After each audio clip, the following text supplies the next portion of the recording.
जगदम्बा और सरस्वती को कामदेव कहा जाता है। जगदम्बा तो आदि में आई और अंत में भी रही, और सरस्वती तो मध्य में भी आई और मध्य में भी लुप्त हो गई। तो किस आधार पर कामदेव?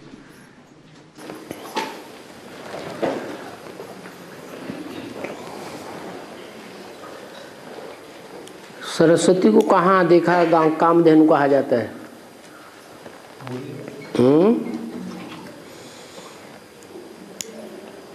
सरस्वती को मिक्स कैसे कर दिया कामधेनु में?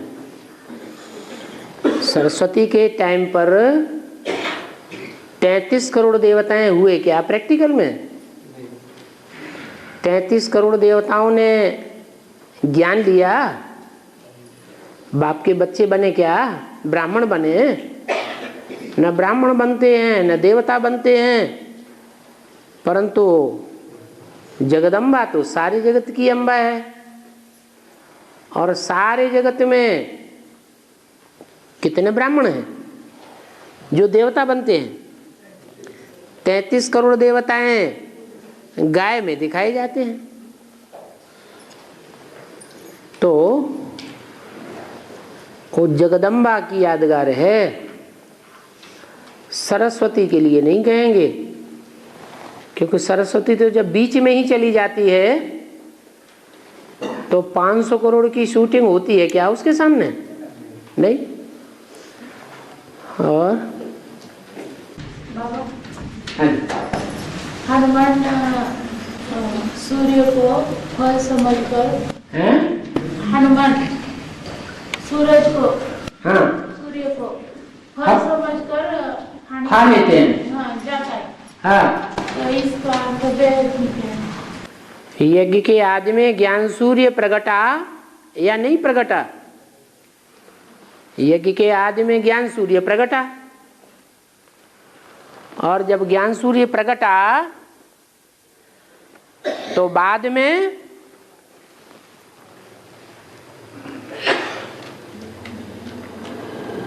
कौन सी आत्मा ने इतना विशाल रूप पकड़ा कि ज्ञान सूर्य गुप्त हो गया और सारे यज्ञ में अज्ञान का अंधेरा छा गया।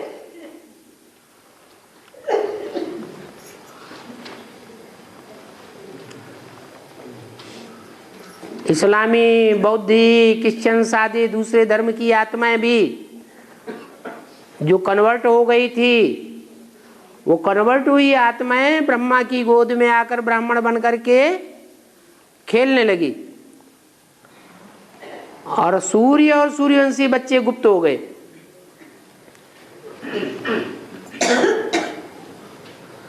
तो कौन सी ऐसी शख्सियत थी जिसका बोलबाला हो गया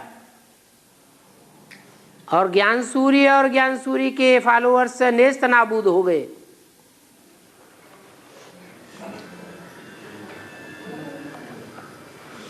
है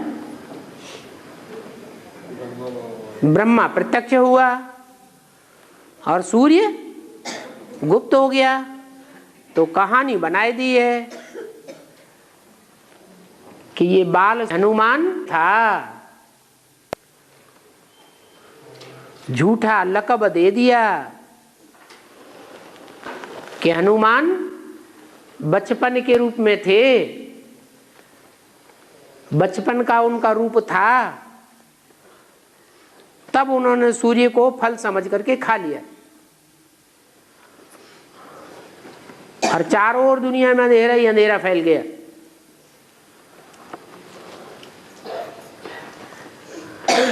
फिर कब ज्ञान सूर्य प्रगटा है? फिर कहते हैं 76 में ज्ञान सूर्य प्रगटा, अज्ञान अंधेर विनाश।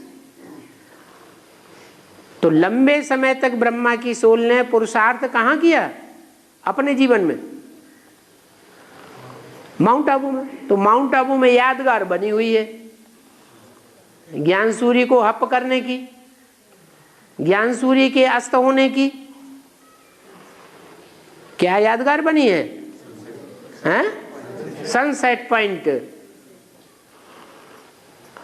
और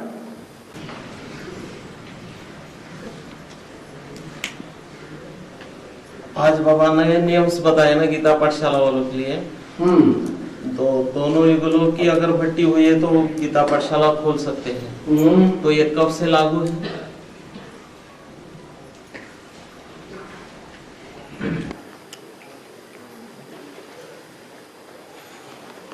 लागू होने की बात तो तब आती है जबकि राजा का राज्य होता है। प्रजातंत्र राज्य में कोई बात लागू सदा कायम सदा काल के लिए हो नहीं पाती है। अभी राम राज्य स्थापन हो रहा है या हो चुका है? तो राम राज्य नहीं है तो प्रजा के ऊपर प्रजा का शासन रावण राज्य ही है। इसलिए ये नहीं कहेंगे कि हार्ड एंड फास्ट रूल चलता चला आ रहा है। हाँ, ब्राह्मणों का संगठन जैसे जैसे मजबूत होता जाएगा, नियम कायदे कानून भी मजबूत होते जाएंगे। और बाप तो कहते हैं मैं अपने बच्चों से ही बात करता हूं, तो बच्चे बाप के घर में जाकर पैदा होते हैं तब बच्चे कहे जाते हैं कि भूत प्रेत बनकर आकर बैठ जाएं, तब बच्चे कहे जाते हैं। एक ओर से शरीर छोड़ें, एक तरफ से मरें और दूसरी तरफ आके जन्म लें। मरना माने अनिश्चय बुद्धि,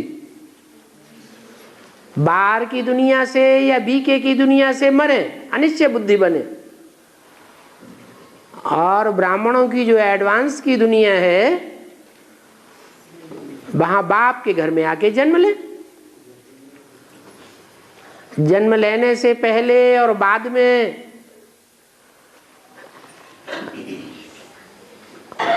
गर्भ में रहना पड़ता है, पकना पड़ता है। ये भी ज्ञान गर्भ है।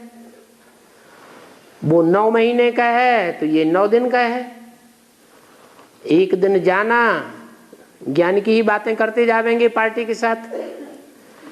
एक दिन वापस आना, ज्ञान की ही बातें करते रहेंगे घर पहुंचने तक। 7 दिन बीच में।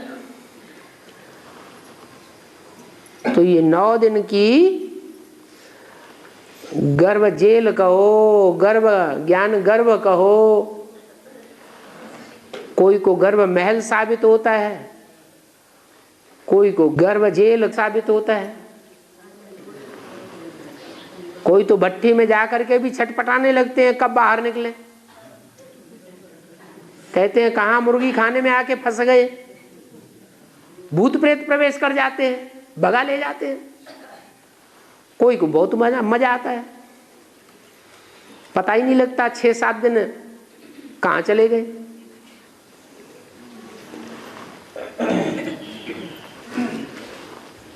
और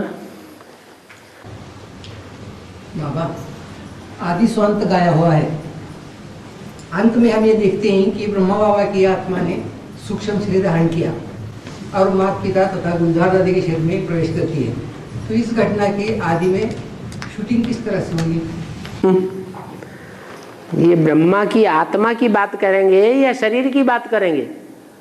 आत्मा की। तो आत्मा की बात, अभी आत्मा जब शरीर छोड़ा तो आत्मा क्या खत्म हो गई? सूक्ष्म धारण किया है। तो अंत कहेंगे उसे? अंत तो तब कहेंगे जब वो विष्णु रूप बनेंगे। ब्रह्मा सो क्या बनेंगे? विष्णु बनेंगे। तो यज्ञ के आदि में भी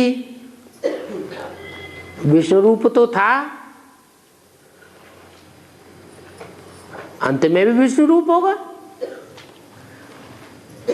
मध्य की बात क्यों उठाना? और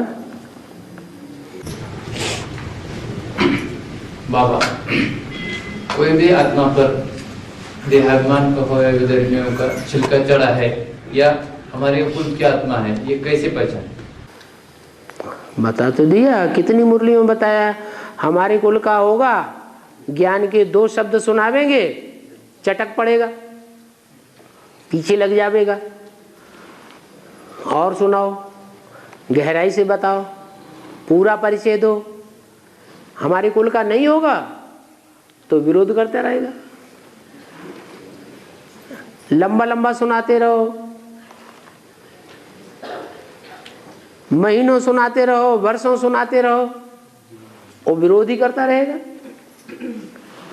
तो उससे साबित होता है हमारे कुल का नहीं है। छिलका भी होगा तो वो भी नहीं सुनेगा ना, उसके ऊपर कोई विधर्मियों के शंका भी छिलका होगा। छिलका तो सभी के ऊपर चढ़ा हुआ है ज्ञान में आने से पहले, चाहे वो हमारे कुल का हो और चाहे वो दूसरे का कुल का हो। छिलका तो देह अभिमान की कोई ऐसी आत्मा है ही नहीं कि 84 जन्म लेने के बाद देह अभिमान का छिलका चढ़े नहीं।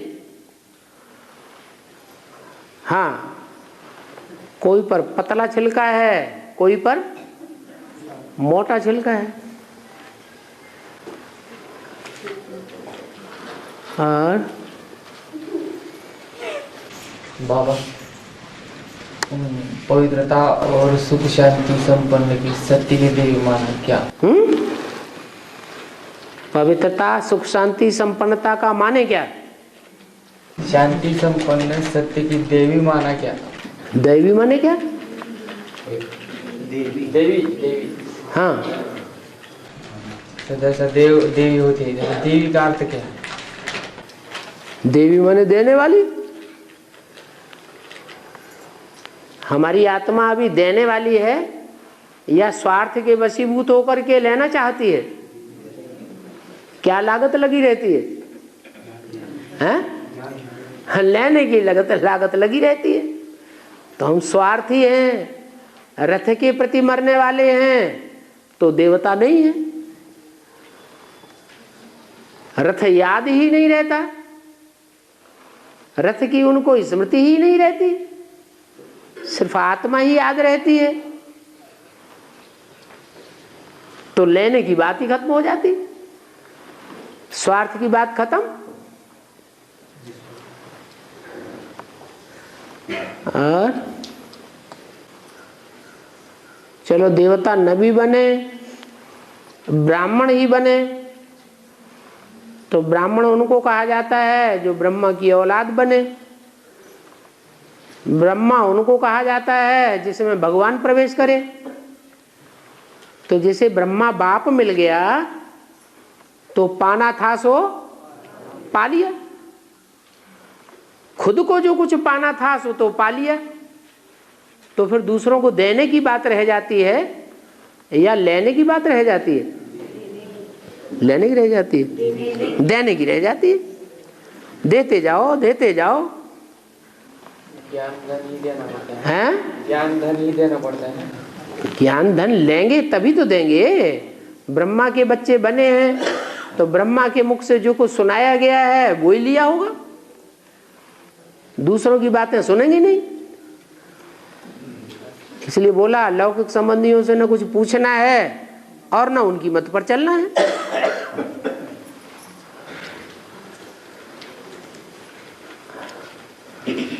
और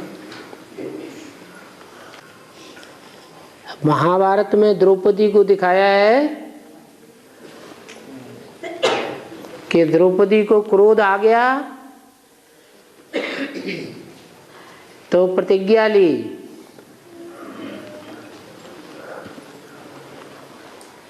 और प्रतिज्ञा को दिखाने के लिए क्या किया? बाल खोल दिए, गांठ खोल दी। ऐसे ही चाणक्य के लिए दिखाया गया है कि जब वो बहुत तंग आ गया, बहुत दुखी हो गया, तो उसने प्रतिज्ञा ले ली कि जब तक आसुरी राजाओं का वंश खत्म न कर दूं तब तक गांठ नहीं बांधनी। वो तो गांठ को खोल दिया, बाल बिखेर दिए। इसका अर्थ ये है कि ब्राह्मणों की दुनिया में भी जो आत्माएं दृढ़ प्रतिज्ञा लेती हैं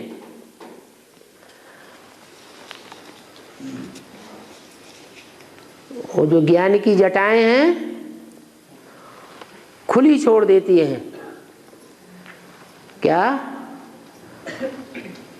उनको बांध करके रखना नहीं है, क्या करना है? खुला छोड़ना है, उन्मुक्त होकर के ज्ञान प्रवाह पर बहने देना है। बंधन में लाने की बात नहीं, चुप नहीं रहना है,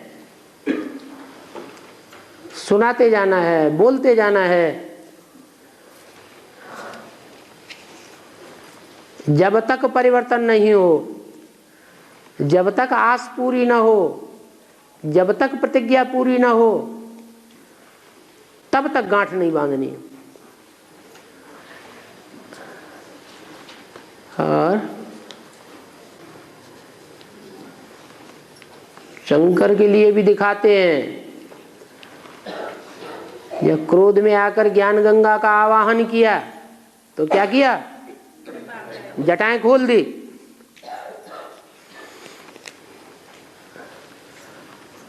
और बाबा, बर्फ में जाम होना माने बुद्धि से संकल्पों को जाम करना।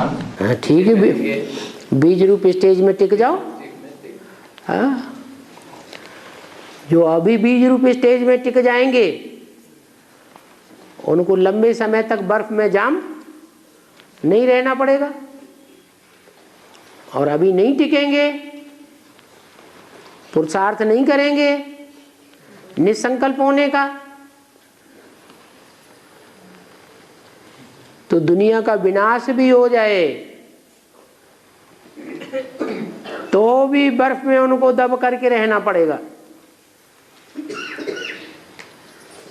जब तक दुनिया की 9 लाख आबादी होगी तब तक भी दबे दबे बर्फ में पड़े रहेंगे। अंत में उनकी आत्मा जब उतरेगी तो बर्फ से वो शरीर भी बाहर आ जाएगा, ऑटोमेटिक उसमें आत्मा प्रवेश करेगी। और बाबा, भोजन पवित्र आत्मा का पात्र देख के किया तो चलेगा? पवित्र आत्मा का पात्र देख के किया तो चलेगा?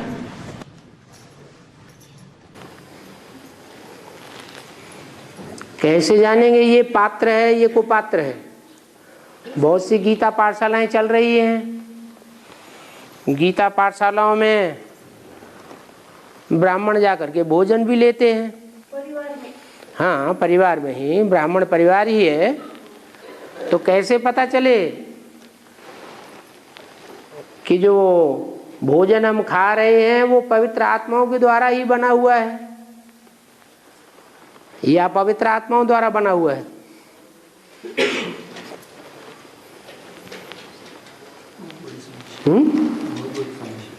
है? बहुत बड़ी समस्या है। इसीलिए तो कहा धामा खाना बंद करो। कम से कम अपने परिवार को और अपने अपने पुरुषार्थ को तो जानते हैं। सबसे अच्छा भोजन है अपने हाथ का बना हुआ। टिफिन में बंद करो और ले जाओ और खाओ। लेकिन भक्ति मार्ग में भी 2 तरह के ब्राह्मण होते हैं। कथा करने वाले अलग होते हैं और धामा खाने वाले, उनको बुलाया ही जाता है खास करके। किस लिए? धामा खाने के लिए बुलाया जाता है। तो यहाँ भी शूटिंग कर रही है। नहीं तो देखने में आता है कि जो गीता पाठशालाओं में संगठन बहुत अच्छा चल रहा है, क्या रेगुलर संगठन चल रहा है, दिन प्रतिदिन आत्माओं की वृद्धि भी हो रही है, यूनिटी बढ़ रही है। इससे क्या साबित होता है? हैं? प्योरिटी अच्छी है। माता का प्रश्न यही तो है। लौकिक में बोल रही, लौकिक में प्योरिटी की बात ही नहीं। लौकिक में तो बात ही छोड़ दो, ब्राह्मणों की दुनिया की बात करो कि यहाँ कैसे पता चले कि प्योरिटी है या इम्प्योरिटी है। प्योरिटी है तो यूनिटी देखने में आवेगी, लड़ाई झगड़ा भी कम देखने में आवेगा। और इम्प्योरिटी है तो ब्राह्मण सब बिखर जाएंगे, आपस में ईर्ष्या, देश, वैराग, लड़ना झगड़ना, मारा मारी, ये देखने में आवेगा। संगठन बिखरा हुआ नजर आएगा। प्रश्न आया है,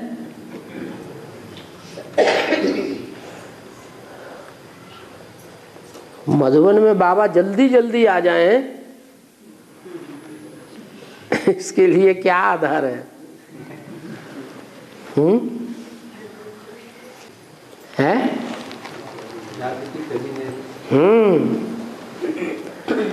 जितना हम खींचेंगे, याद में रहेंगे, संगठित याद का बल ज्यादा खींचेगा तो जल्दी आ जाएंगे।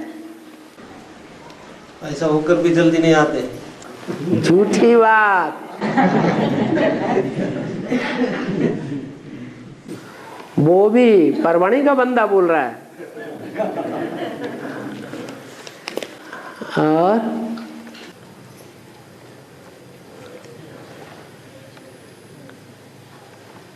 कोई कोई गीता पाठशालाओं में ऐसी आत्माएं हैं जो क्लास तो शुरू होता है, क्लास चलता तो है, लेकिन गीता पाठशाला के निमित्त घर वाले अपने काम धंधा दौरी में लगे रहते हैं, क्लास करते ही नहीं। स्टूडेंट्स आकर के क्लास करके चले जाते हैं।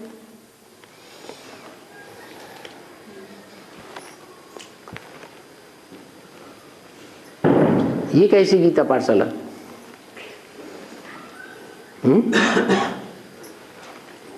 गीता पाठशाला कहें या न कहें? नहीं कहें?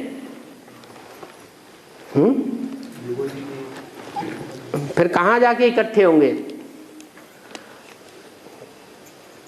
कम से कम इकट्ठे होके क्लास तो सुनने को मिल जाता है, वीसीडी तो मिल जाती है। वो भी बंद हो जाएगा तो फिर दूसरा अल्टरनेटिव, दूसरा प्रबंध है कहीं? तो जैसा भी मिलता है वो अपने अपने कर्मों के हिसाब से मिल रहा है। दूसरे को उंगली उठाने से पहले हम अपनी ओर उंगली उठा लें कि आखिर गलती किसकी है। दूसरे की गलती को हम अपनी गलती समझ के बैठे।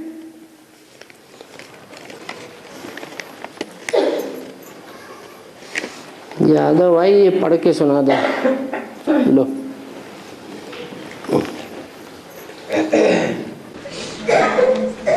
ओम शांति। बाबा बाबा बाप पर क्या सागर है? तो बाप और बाप का प्यार, बाप और बाप का प्यार सागर है। बाप प्यार का सागर है। हाँ, प्यार का सागर है तो भी वो प्यार करता है।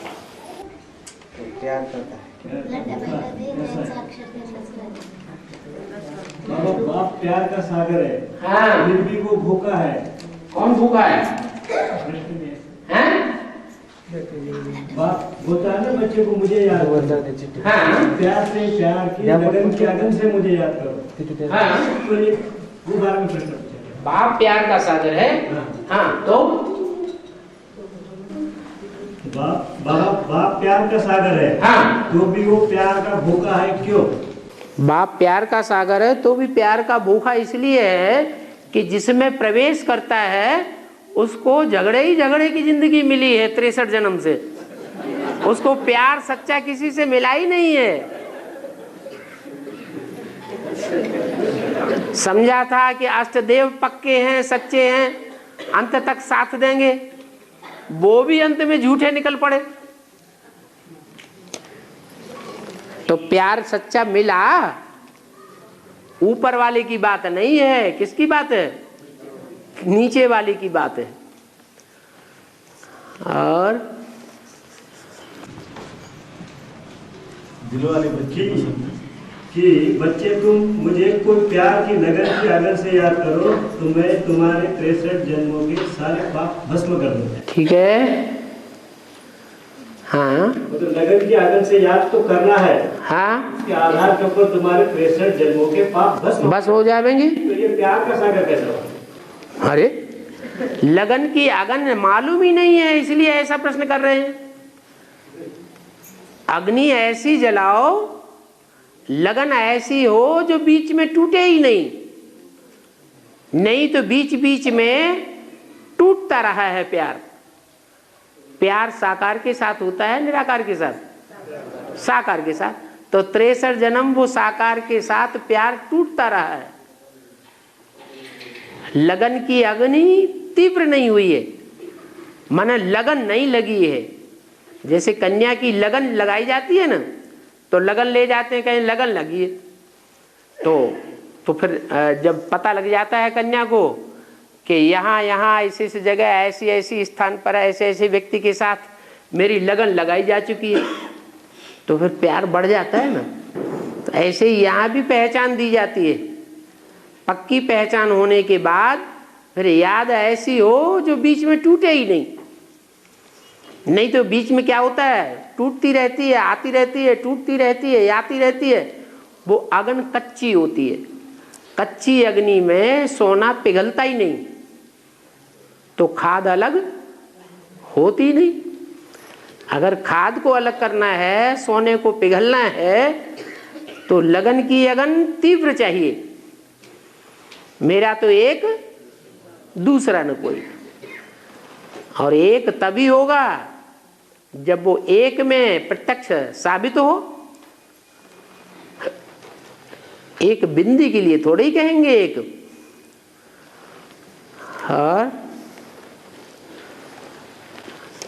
यादव भाई का सारा कंसंट्रेशन निराकार की तरफ चला जाता है, इसलिए प्रश्न खड़े हो रहे हैं। और दूसरा प्रश्न है, हाँ, बाबा बाप को दिल वाले बच्चे ज्यादा प्रिय लगते हैं, बुद्धिमान बच्चे इतने प्रिय नहीं लगते है। क्यों? इसलिए कि जो पुरुष होता है उसको स्त्री चोला प्यारा लगता है, स्त्री होती है तो उसको पुरुष चोला प्यारा लगता है। बाप बुद्धिमानों की बुद्धि है, बुद्धिमानों की बुद्धि है या दिल वाला है? बुद्धिमानों की बुद्धि है। तो जो बुद्धिमानों की बुद्धि है उसको दिल प्यारा लगेगा, दिल वाला प्यारा लगेगा या बुद्धिमान प्यारा लगेगा? बुद्धिमानों को बाप प्यार नहीं करते हैं, दिल वालों को प्यार करते हैं। कोई बच्चे बुद्धिमान निकलते हैं तो ये तो अच्छी बात है ना।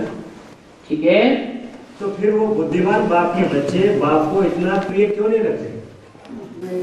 बुद्धिमान बच्चे इसलिए प्यारे नहीं लगते कि बुद्धि के आधार पर वो मिक्सचरिटी ज्यादा करते हैं।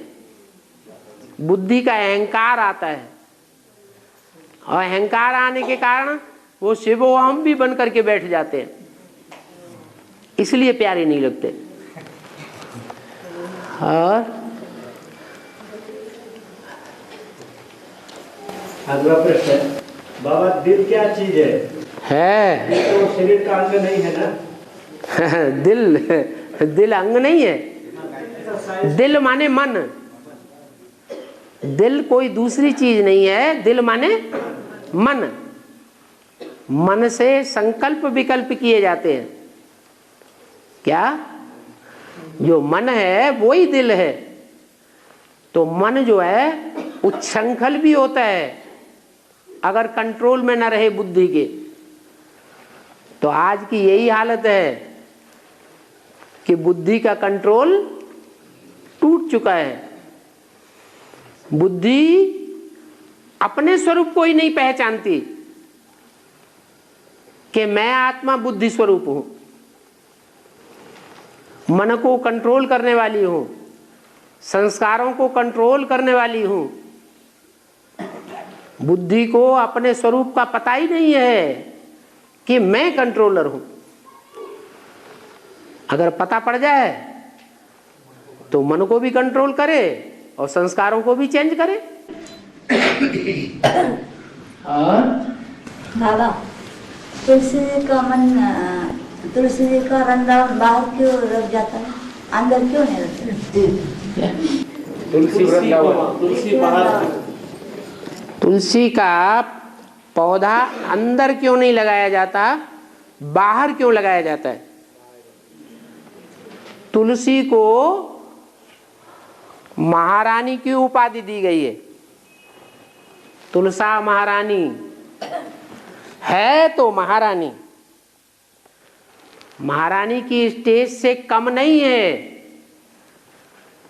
लेकिन एक महारानी बेडरूम में रहती है और वो महारानी बेडरूम में नहीं घुस सकती।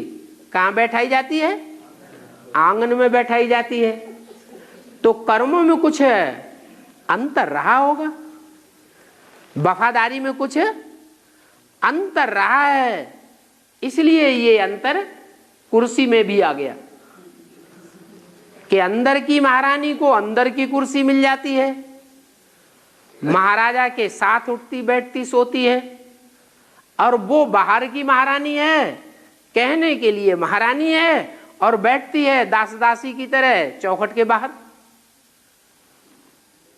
लेकिन है ऐसी महारानी कि भगवान को जब भोग लगाया जाएगा, जब तक उस महारानी का भोग नहीं लगेगा तब तक भगवान का भोग पूरा नहीं होगा। तो ऐसा भी कोई कर्म उस महारानी ने किया होगा। क्या कर्म किया होगा कि भोग लगाने की जहां तक बात आई होगी, तो उस आत्मा ने अपने को पहले अर्पण किया होगा और आत्माओं ने पहले अर्पण नहीं किया। इसकी यादगार में तुलसा महारानी का भोग पहले लगता है। और उसमें भी दो तरह की होती है। एक तुलसा महारानी तो आंगन में ही बैठाई जाती है, लेकिन एक तो आंगन में भी नहीं बैठाई जाती है, एकदम घर से बाहर जंगल में बैठो जाके, बिल्कुल ही कांटों के जंगल में फेंक देते हैं। वहीं वो फलती फूलती है। अगर उसको ले आके काले पत्ते की तुलसी आंगन में लाके लगा दो तो वहां पनपेगी नहीं, सूख जाएगी। कहाँ की यादगार? संगम युग की यादगार है। और बाबा एक प्रश्न है, बिंदी तो जड़ है, बिंदी, हाँ बिंदी परमात्मा परम धान्य जब होता है तो बिंदी है जड़, बिंदी जड़ होती है। तो इसकी याद करने से बुद्धि सूक्ष्म और प्रकाशित कैसे होती है? बल्ब जड़ होता है, ये बल्ब है, ये जड़ है ना? इसमें एक वायर लगा दिया जाए, दूसरा न लगाया जाए तो भी जड़ रहेगा कि प्रकाशमान हो जाएगा? ऐसे ही है। क्या आत्मा स्वयं सक्रिय नहीं है? आत्मा सक्रिय तब होती है जब प्रकृति का संयोग होता है। प्रकृति माने पांच तत्व। ये पांच तत्वों के पुतले से जब आत्मा का संयोग होता है तब वो हलन चलन वाली बन जाती है, सक्रिय हो जाती है। ऐसे ही परमधाम में आत्माएं हैं, वहां निष्क्रिय पड़ी हुई है, कोई गति नहीं है, लेकिन अपना अपना टाइम है नुदा हुआ। जैसे बीज होते हैं, बीज को धरनी में डाल दिया जाए तो जब उसका मौसम आवेगा तब ही अंकुरित होगा, पहले अंकुरित नहीं होगा। ऐसे ही परमधाम में वो आत्माएं पड़ी हुई हैं, उनकी अपनी अपनी गति है। यहाँ के संगम युग के पुरुषार्थ के अनुसार जिस क्रम से वो वहां गई हैं, उसी क्रम से इस सृष्टि पर वापस आना है। और जब उनका टाइम होता है तो आती है और सक्रिय हो जाती है।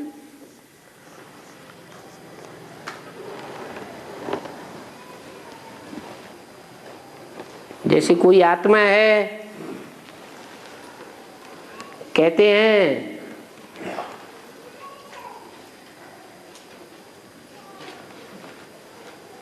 जहां जन्म वहां जीत। क्या आत्मा वहीं जाके जन्म लेगी जिस परिवार के आत्माओं के साथ उसने पूर्व जन्म में जीत पहनी होगी। जैसे राधा कृष्ण की आत्मा है, तो राधा कृष्ण की आत्मा ने संगम युग में, संगम के आदि में राम सीता वाली आत्माओं पर जीत पाई। तो जिन्होंने जीत पाई वो आत्माएं अगले जन्म में जिनके ऊपर जीत पाई है उनके यहां जाके जन्म लेंगी। जिनके यहां जन्म लेंगी उनको पालन पोषण करना पड़ेगा। तो खींच होती है। ये कर्मों का हिसाब किताब है। जिनको पालना देनी होगी तो वो दाई अपने आप दौड़ेगी पालना देने के लिए, अथवा उन आत्माओं को खींचेगी। ये 5 तत्व तो खींचते हैं आत्मा को। और जो विधर्मी है बाबा, वो तो बिंदी को याद करते हैं ना, फिर वो उतना पावरफुल कैसे होगा? बिंदी में कम पावर होती है या ज्यादा पावर होती है? ज्यादा पावर होती है। तो ज्यादा पावरफुल नहीं बनेंगे। आप क्यों नहीं याद करते ज्यादा? आप ज्यादा के याद कर लो। इब्राहिम के से ज्यादा याद तुम कर लो, हैं? लेकिन देवात्माएं जो होती हैं वो सुख की चाड़ी होती हैं। क्या थोड़ा भी उनको सुख मिल जाएगा तो सुख की तो लपलपाती चली जाएंगी, तपस्या को छोड़ देंगे। असुर जो है वो तपस्वी होते हैं, तपस्या करके मनचाहा वरदान लेने में सक्षम होते हैं। और देवताएं, कहीं शास्त्रों में देखे तपस्या करते हुए? वो मस्ती मारते रहते हैं, इसलिए कमजोर बन जाते हैं।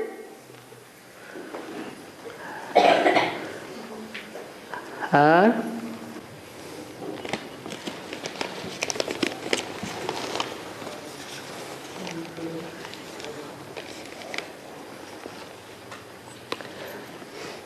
बाबा कहते हैं प्रकृति दोनों हाथ में झाड़ू लेकर तैयार खड़ी है।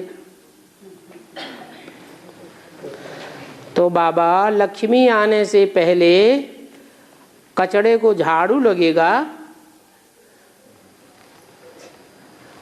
तो जो झाड़ू बनने वाली आत्माएं हैं उन आत्माओं का कचरा कौन साफ करेगा?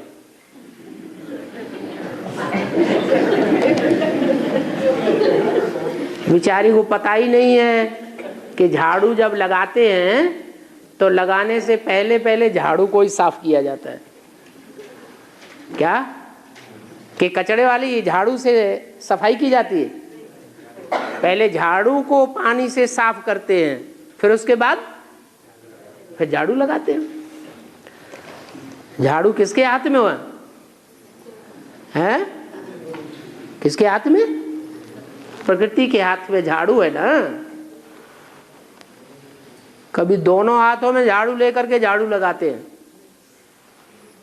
दाएं हाथ में भी और बाएं हाथ में भी।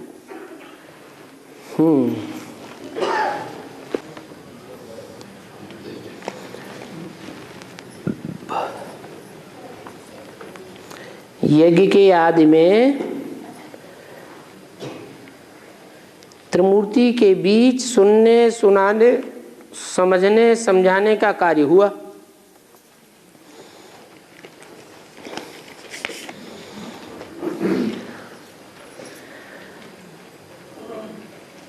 उस समय अष्टदेव भी वहां मौजूद थे क्या?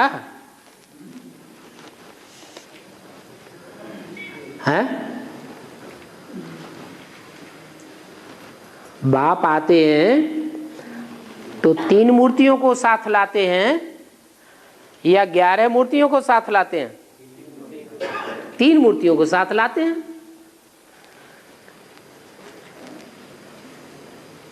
8 और मूर्तियों के साथ आते हैं ऐसे तो नहीं कहा।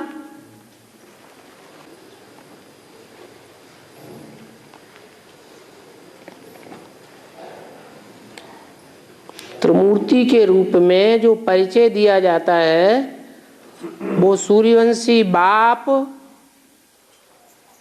सूर्यवंशी माँ, ये कहां से आ गई है? त्रिमूर्ति में समान के तबक्के हैं या नीचे ऊपर के तबक्के हैं? तीनों हैं, नीचे ऊपर के तबक्के हैं। माँ और बाप समान होते हैं, समान सीट पर होते हैं या नीचे ऊपर की सीट पर होते हैं? हैं? वो तो समान सीट पर होते हैं।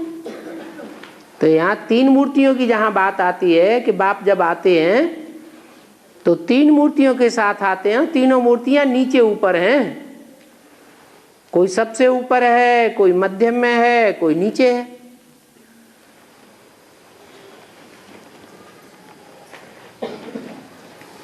तो त्रिमूर्ति के रूप में परिचय सूर्यवंशी बाप,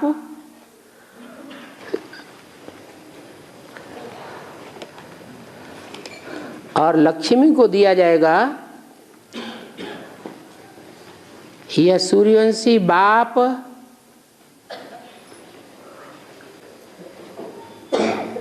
और माँ और जगदम्बा का परिचय दिया जाए। सूर्यवंशी माँ तो आती ही नहीं है त्रिमूर्ति में, है? वो तो अष्टदेव में जो पहला सूर्यवंशी है त्रिमूर्ति में, उसका परिवार है। उस परिवार में सूर्यवंशी माँ भी आती है, बाकी त्रिमूर्ति में नहीं है। हाँ, त्रिमूर्ति में लक्ष्मी का पार्टधारी, जगदम्बा का पार्टधारी और स्वयं बाप का पार्टधारी, इन 3 का परिचय दिया जाना चाहिए।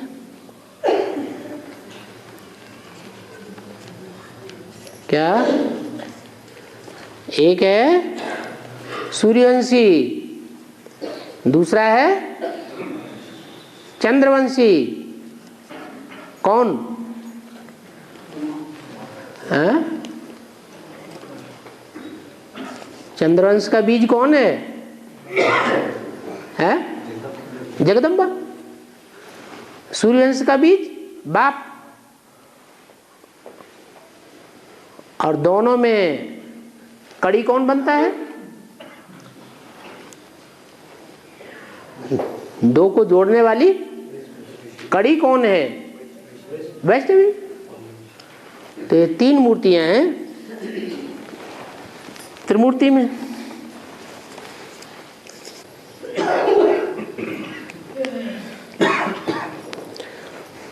जब अनिश्चय रूपी मौत होगी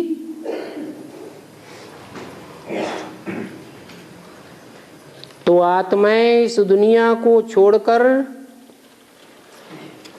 दूसरी दुनिया में जावेंगी। जब अनिश्चय की मौत होगी तब जावेंगी, है?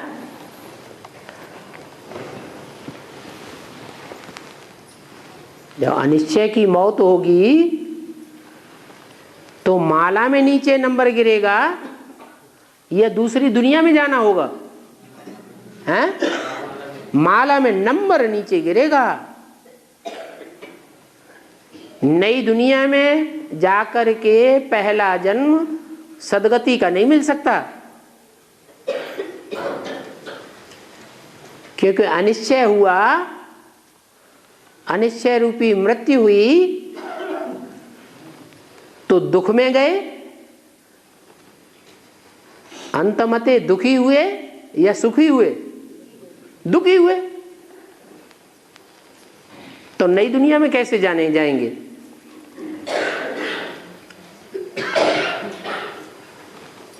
अनिश्चय होना माना माला में नंबर नीचे गिरना। लेकिन जब परमधाम में आत्माएं जाएंगी तो सब निश्चय बुद्धि होकर के जाएंगी या अनिश्चय बुद्धि होकर के जाएंगी? निश्चय बुद्धि होकर के जाएंगी। निश्चय बुद्धि ऊपर उठेगा, अनिश्चय बुद्धि नीचे गिरेगा। 500-700 करोड़ जो भी मनुष्य आत्माएं हैं, सबको बाप का परिचय मिलेगा, सब गॉडफादर को पहचानेंगी। तो ऊंची उठेंगी या नीचे गिरेंगी? ऊंची उठनी चाहिए।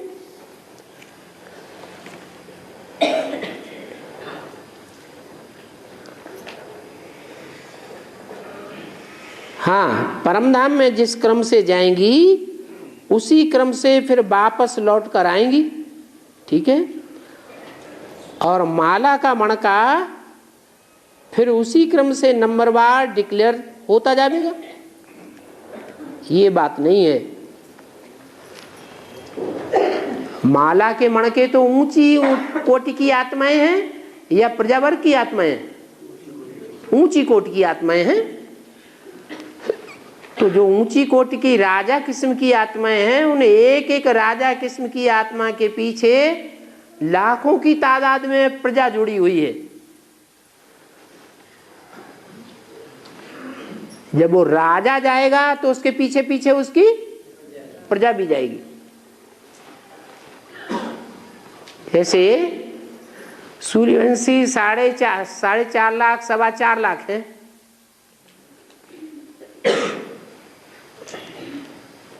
तो सूर्यवंशियों की जो मुखिया आत्मा है वो पहले ऊपर जाएगी और उसके पीछे पीछे 4.25 लाख 4.5 लाख प्रजा जाएगी, या चंद्रवंशियों में जो हेड है कृष्ण वाली आत्मा वो जाएगी? है क्या होगा?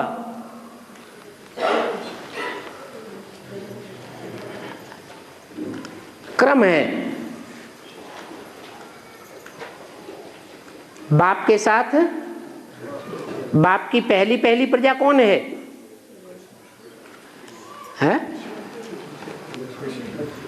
लक्ष्मी वाली आत्मा वो होगी। फिर उसके बाद प्रजा कौन है? हैं? हैं? वो तो है ही पहले, उनकी तो बात छोड़ो, वो तो राम वाली आत्मा के साथ ही साथ हैं। वो जब तक न हो तब तक चंद्रवंशी आत्माओं का नंबर लग ही नहीं सकता। वो तो है ही है, लेकिन राम जैसी सूर्यवंशी आत्माओं के साथ प्रजा कौन है? पहले पहले लक्ष्मी। और लक्ष्मी के बाद पहली प्रजा कौन है? हैं? कृष्ण बच्चा। हाँ, तो कृष्ण बच्चा पहली प्रजा हो गई। फिर नंबरवार। ये किस समय की बात है? उस समय की बात है जिस समय सारी आत्माएं सृष्टि रूपी रंगमंच पर शरीर छोड़ करके परमधाम जाने से पहले सूक्ष्म वतन में इकट्ठी होंगी। इकट्ठी होने के बाद फिर लास्ट में उनका मनारा जाएगा।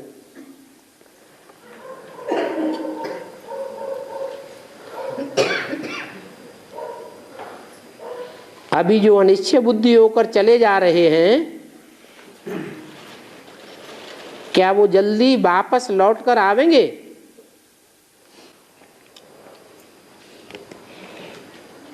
है?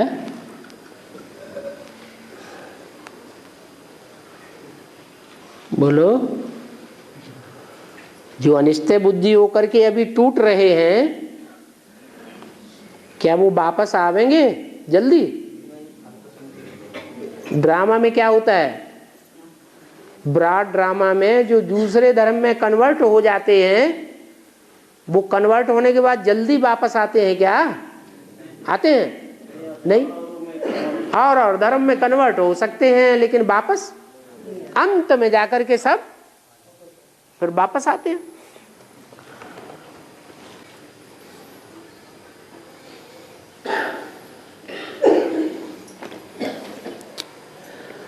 माँ बाबा के रूप में मर्तबा सूर्यवंशी माँ को मिलना चाहिए, लेकिन सरेंडर पत्रों में, निश्चय पत्रों में जगदम्बा को माँ के रूप में स्वीकार कराया जाता है, और भट्ठी कराने से पहले जगदम्बा माँ का पत्र भी पढ़कर सुनाया जाता है। इसका क्या मतलब है?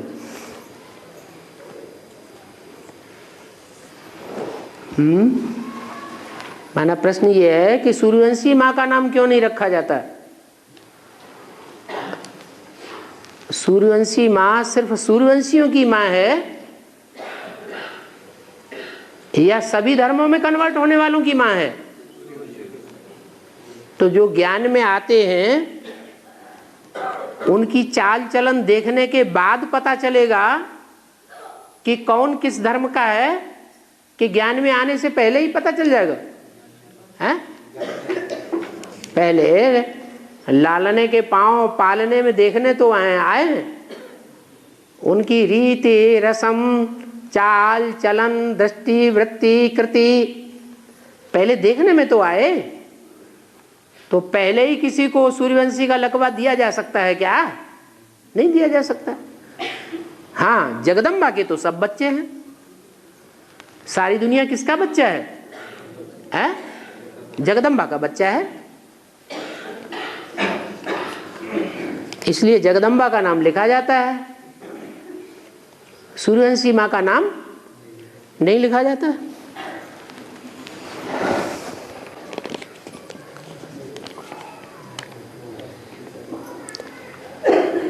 मुरली में बोला है सहन करना है, लेकिन कोई आत्मा दुखी बीमार होती रहे, सहन करते करते शरीर ही छोड़ दे, तो क्या उचित है? उचित है या अनुचित है? अरे शरीर छोड़ेंगे तो अनुचित हो जाएगा। हैं? शरीर छोड़ेंगे तो शरीर छोड़ेगी तो अनुचित हो जाएगी। माने उसमें भक्ति मार्ग के संस्कार नहीं है। बाबा ने तो कहा भक्ति मार्ग के संस्कार, कोई संस्कार 100% पक्का होगा तो शरीर छोड़ेगी। तो शरीर छोड़ेगी तो अनुचित हो गया? अनुचित तो नहीं हो गया। और क्या बहुतों ने शरीर छोड़ा नहीं है क्या? हैं? बीमारी में रहते रहते शरीर छोड़ा है या नहीं छोड़ा है? छोड़ा है। तो जिन्होंने बीमारी को पकड़ा अथवा बीमारी में रहकर के शरीर छोड़ा, तो ये पूर्व जन्म का हिसाब किताब दूसरों का है? हैं? किसका है? खुद का है। हाँ, ये बात हो सकती है कि जो भी संगी साथी हैं उनको उसकी सेवा शुश्रूषा करनी चाहिए, नहीं तो जैसा कर्म हम करेंगे, जब हमारा नंबर आएगा तो हमारे पीछे दूसरे लोग हमको रिटर्न करेंगे। हमारे पास कोई देखने में आ रहा है कि बीमार धीमार दुखी रोगी परेशान पड़ा हुआ है, उसको सेवा की जरूरत है, और हमने उसकी सेवा नहीं की, देखी अनदेखी कर दी, तो तो आगे चल के हमारा भी तो टाइम आ सकता है, नहीं आ सकता? आ सकता है। तो हमारे साथ भी वो वैसा ही व्यवहार होगा।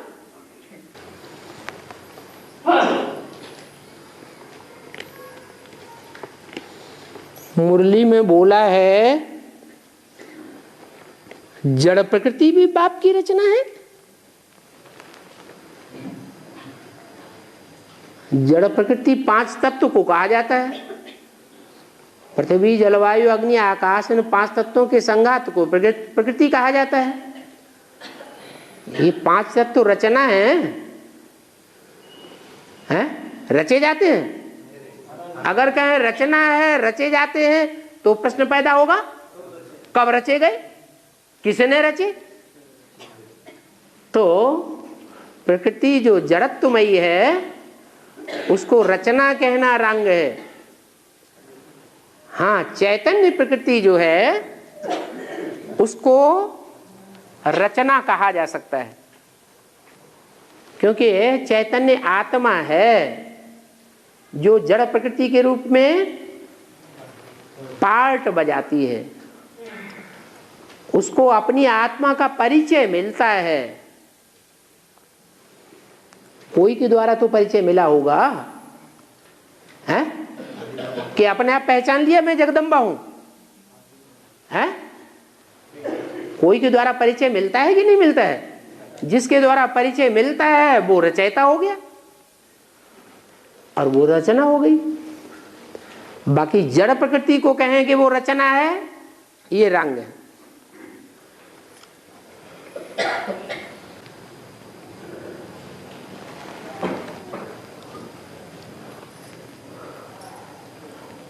क्या लिखा है? मुरली में बोला जाता है कि जो बच्चा बाप की मत पर नहीं चलता वो बाप की रचना नहीं। तो बाबा, माया तो बाप की रचना कहाँ है?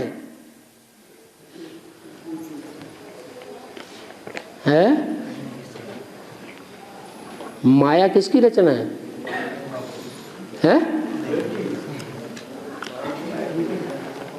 माया बेटी जो जिसे कहा जाता है वो रचना किसकी है?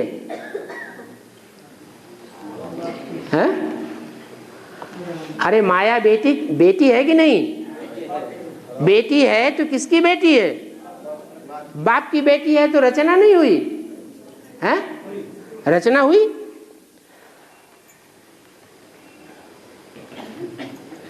तो माया जो बाप की रचना कहा है तो बाप की मत पर चलना चाहिए ना। किसको? माया को। तो नहीं चलती है क्या?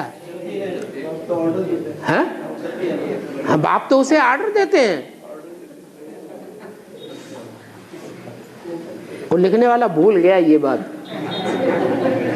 है। उस बेटी को खास आर्डर मिला हुआ है और वो अपने आर्डर को मुस्तैदी से निभाती है और कोई इतनी जिम्मेवारी से नहीं निभाता जितना माया बेटी निभाती है, इसलिए इतनी पावरफुल है।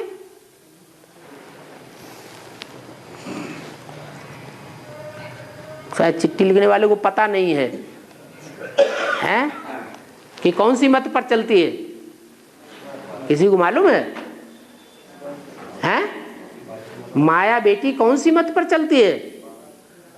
बाप की पहली मत माया बेटी को मिली हुई है कि जो बच्चे बाप की मत पर नहीं चलते हैं उन बच्चों को खूब फटकाओ, खूब परेशान करो। तो माया तो परेशान करती है कि नहीं? सबको करती है।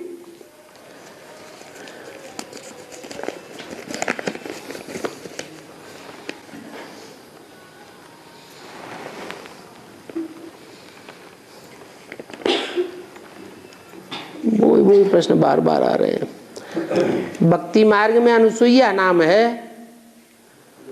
तो उसका बेहद में पार्ट बजाने वाली आत्मा कौन है? हैं?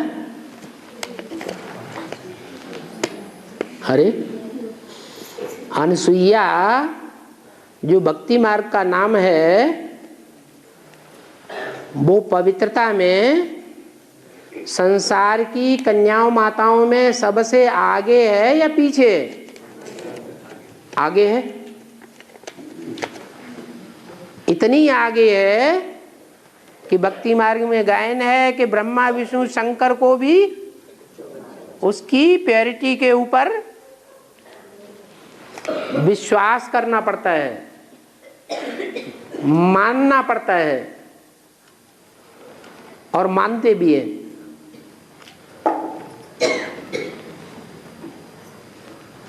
तो पार्ट बजाने वाली आत्मा रुद्रमाला के मणकों में जो 12 मणके हैं उनमें दूसरे नंबर पर होगी ना।